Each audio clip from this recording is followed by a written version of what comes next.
아이 크리스찬 전화입니다.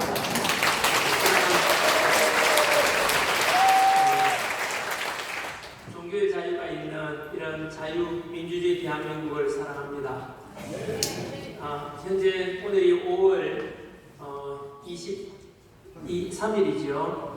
현재 대통령 선거가 6.3 대선이 11일 남았는데 현재 저는 개인적으로 이 자유민주주의 대한민국이 현재 민주주의와 그리고 종교의 자유 이런 모든 것이 지금 위기에 처해 있다고 생각합니다. 오늘 대선 11일 남긴 이 시점에서 국가 비상기도회라는 이름으로 이 자리에 서는데요. 여러분들께서는 현재 대한민국이 긴급 국가 비상사태라고 생각하십니까? 아멘! 저는 90% 정도가 벌써 자유민주주의 대한민국은 이미 무너져 가고 있다라고 생각하고 다가올 6.3 대선에서 그것이 어떻게 결정되느냐에 따라서 대한민국은 이제 완전히 침몰해서 뺏긴 자유 언제 되찾을지 모를 그를 기약 없는 날로 추락할 수 있다고 대단히 심각하게 생각합니다.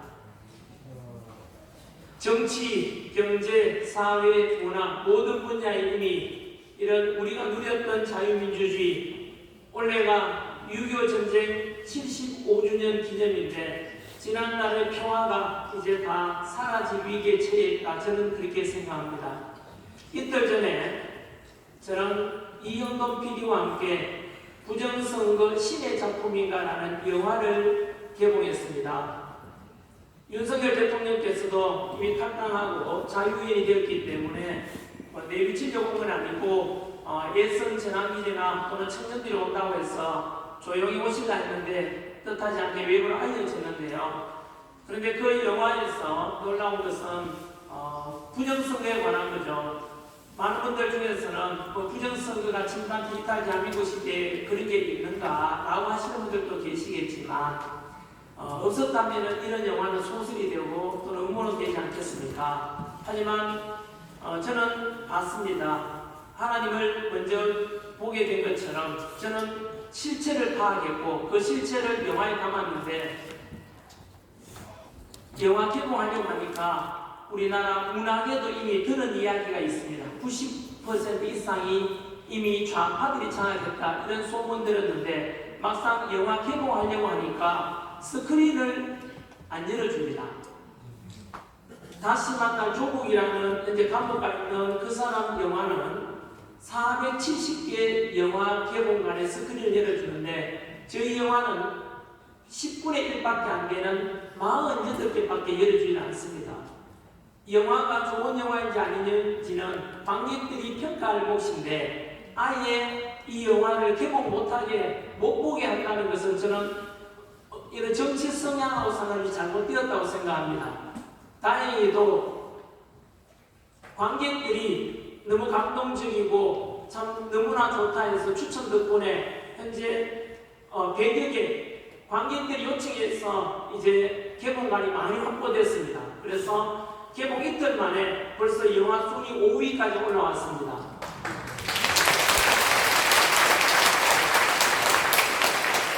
그래서 국민들이 결국은 살려주는구나 이런 생각이 듭니다. 현재 관객수 1위는 톰 크루즈 나왔는 영화 미션 임파서블인데요. 조만간 미션 임파서블 톰 크루즈를 이길 날도 오리라 저는 기대하고 있습니다. 못했지 않습니까? 어떻게 문학계, 영화계도 제가 힘있는 분이라고 말씀드리시는 회장님께 부탁을 드렸습니다. 이렇게 예고는 안 했는데 좀 힘써달라 하니까 그분께서 기업의 회장님입니다. 그럼에도 불구하고 더 위에 엄청나게 이미 영화계는 본인도 손슬손슬만큼 센 힘이 작용하고 있다라고 하셨습니다. 너무나 저는 이것이 바로 대한민국이 무너져가고 있는 대표적인 사례라고 생각이 듭니다. 문화계뿐만 아닙니다. 12월 3일 날 지난해 비상기밀 선포됐지 않습니까? 그런데 국민들은 둘로 쪼개지더라고요. 왜 그럴까? 하나의 사건을 두고 왜 이렇게 달라지는가? 저는 언론 때문이라고 생각했습니다. 그래서 지난주 뉴스라는 언론사를 차렸는데요. 그래서 언론 찾아서 저는 올바르게 보도하겠다라고 했는데 오늘 또 고발당했습니다.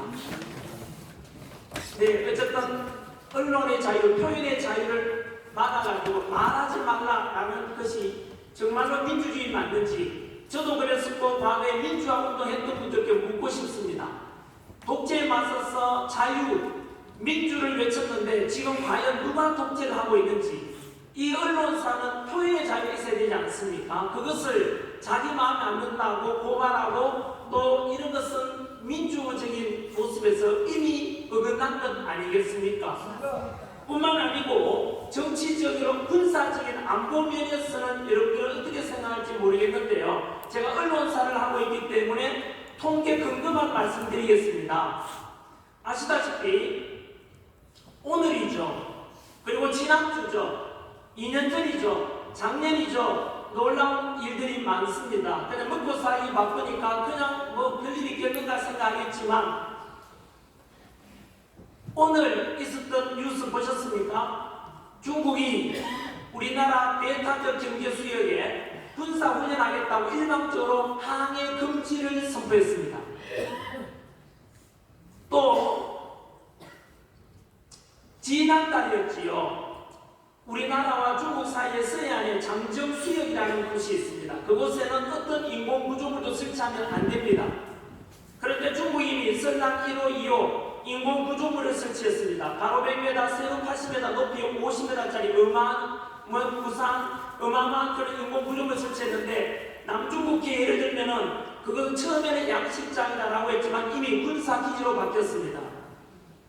정말로 어처구니 없는 일에 대해서 별로 군사기지에 설치할 수 있겠구나. 우리나라 서해안에 중국이 마음대로 미사일 기지 만들어도 되겠구나. 그래 생각하실지 모르겠는데요.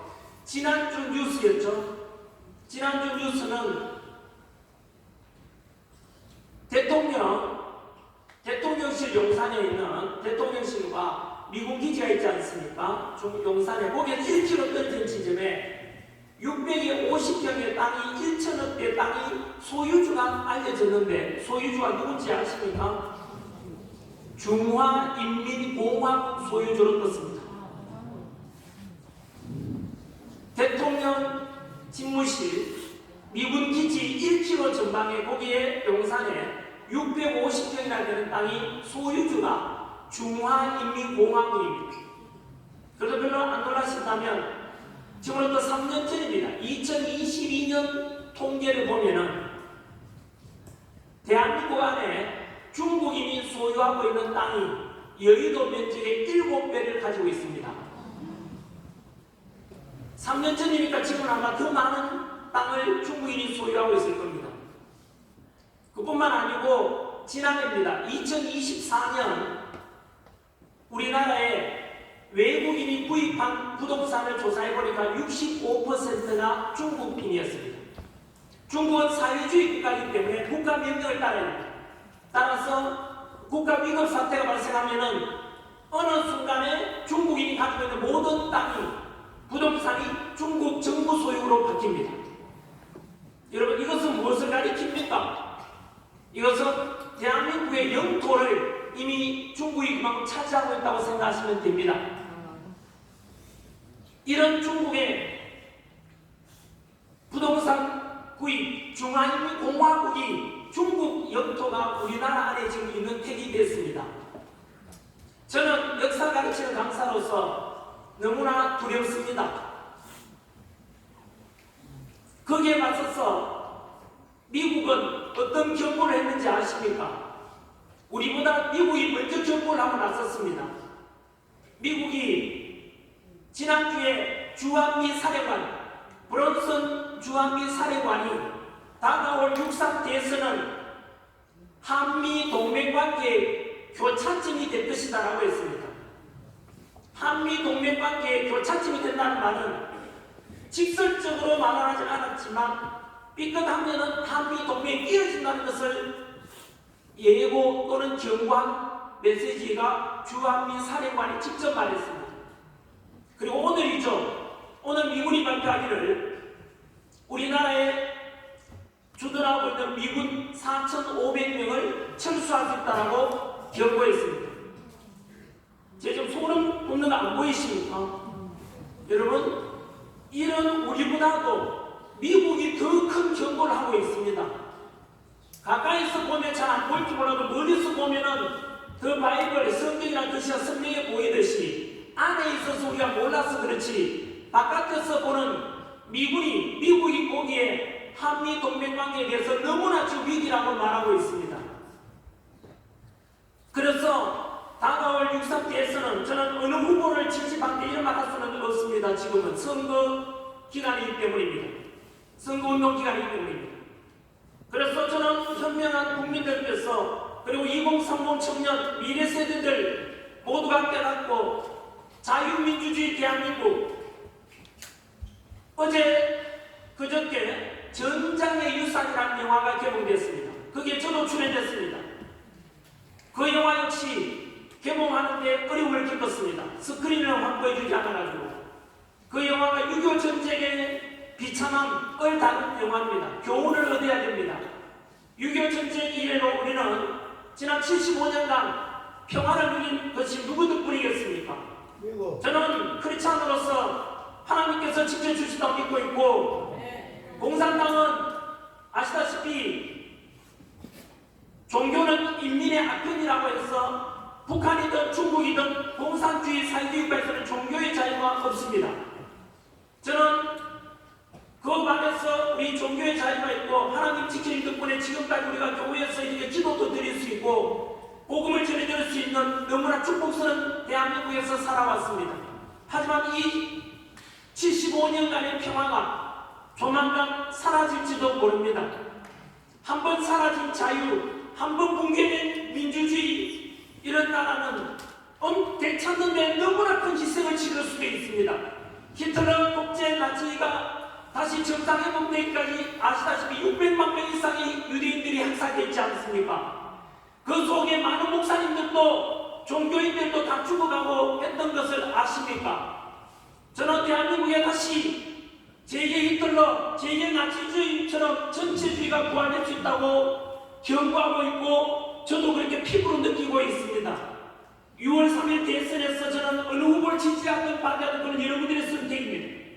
분명히 이런 역사 강사로서 그리고 언론인으로서 정확한 팩트만 말씀드렸습니다. 뿐만 아닙니다. 저는 포괄적 차별금지법 동성애에 대해서는 개인의 자유는 어쩔 수 없지만 그것을 법으로서 강제하는 것은 반대합니다. 그것은 성경의 가르침에도 어긋납니다. 우리 헌법에도 분명히 헌법에서는 남성과 여성, 양성만을 인정합니다. 똑같이 성소수자들도 똑같이 존중하면서 저에게 이메일이 왔습니다. 어떤 게이분인데 스스로 게이라고 하면서 그분도 직업처럼 나왔더라. 그런 법을 제정해서 오히려 이렇게 강제한다면은 오히려 혐오를 더 조작해서 자기들이 피해 입을지도 모른다라고 그분들도 역시 이 법 제정에 대해서 일부는 반대한다고 했습니다. 저는 대한민국에 이런 모든 성도덕과 성경적인 가치관 이런 것을 파괴하고자 하는 이런 것에 반대합니다. 저는 여러분들께서도 두 눈 똑바로 뜨고 정신 똑바로 차려야 될 때가 아닌가 저는 생각이 듭니다. 2주 전에 제가 55년 살면서 처음 듣는 소식이었습니다.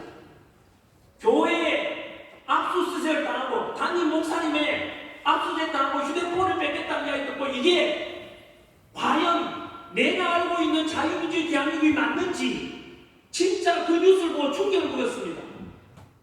여러분, 이거는 유신대에도 없었던 일이고 우리 민주화운동할 때 신성한 종교, 성당, 교회는 경찰력이 미치면 안 된다 존중해 줬습니다. 그래서 민주화운동하는 사람들이 1987 민주화운동하다가도 명동성당에 가서 숨고했습니다. 그만큼 독재 때도 어떤 일이 지금 대한민국에 일어나고 있습니다. 나의 일이 아니라고 다들 시시할지 모르겠지만 현재 일어나고 있는 대한민국 모습을 보십시오. 이게 과연 일어날 수 있는 일입니까? 있습니까? 저는 55년 살면서 처음 봤습니다. 이런 일이. 더 이상 행동하지 않는 자의 양심은 악의 편이라 했습니다.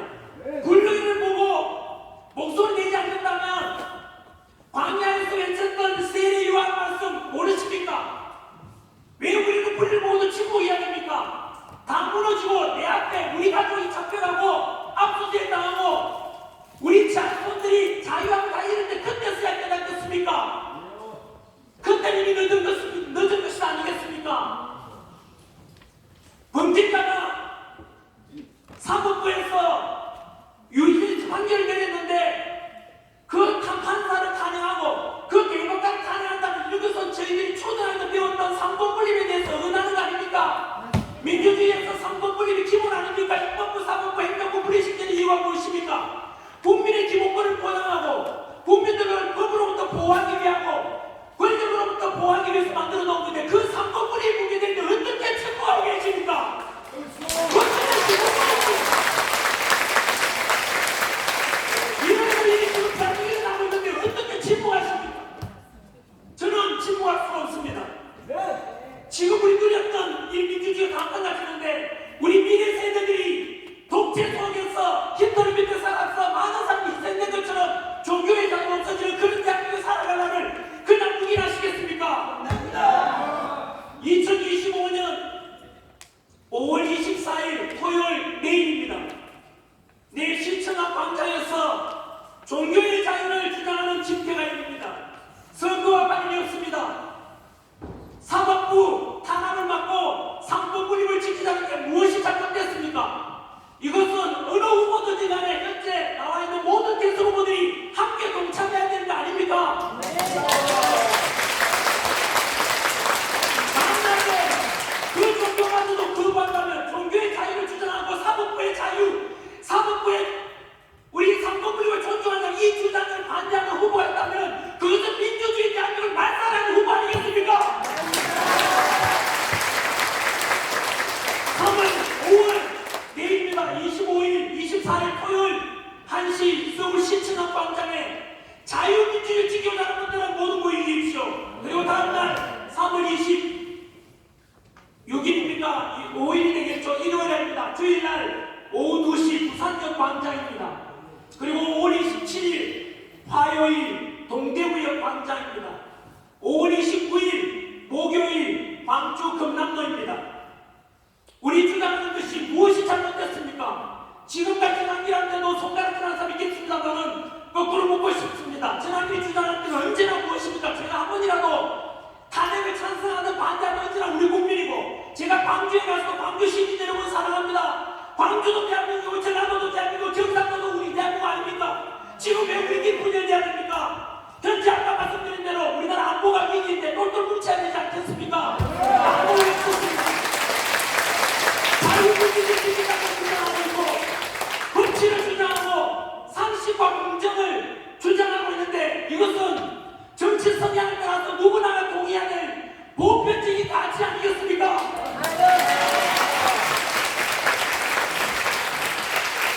끝으로 제가 좋아하는 성경 말씀 구절 하나 같이 읽어도 좋습니다. 화면 준비되지 않았으면 갈라디아서 6장 9절입니다. 우리가 선을 행하되 낙심하지 말지니 포기하지 않는다면 때가 이름에 거두리라. 저는 하나님을 믿는 사람입니다. 앞으로도 자유민주주의 대한민국이 이처럼 하나님 믿는 사람 하나님 믿고 불교 믿는 불교 믿고 성당 가서 가톨릭 믿는 분들은 믿고 이런 종교의 자유가 있는 자유민주주의 대한민국을 물려줘야 되지 않겠습니까? 무엇이 잘못됐습니까? 아직 대통령 선거가 10하루가 남았습니다. 부디 저는 어느 후보를 지지받는 말하지 않습니다. 어느 후보가 자유민주주의를 지켜줄지를 저는 기준으로 삼을 것이고 어느 후보가 지난 70년간 우리 평화 누렸던 것처럼 안보를 튼튼히해서 전쟁 없는 나라, 한미동맹을 통해서 평화가 유지되는 나라, 그리고 자유민주주의와 법치와 공정과 상식을 주장하는 후보를 지지할 것입니다. 이것은 어느 후보든 간에 그게 특별한 후보였다면 여러분들 선택은 여러분이 하시면 됩니다. 아까 성경 말씀처럼 선을 행하되 악심하지 않으면 때가 이르면 반드시 그들이라고 했던 말씀을 좀 믿고 그 기도하면서 순종하며 나아가겠습니다.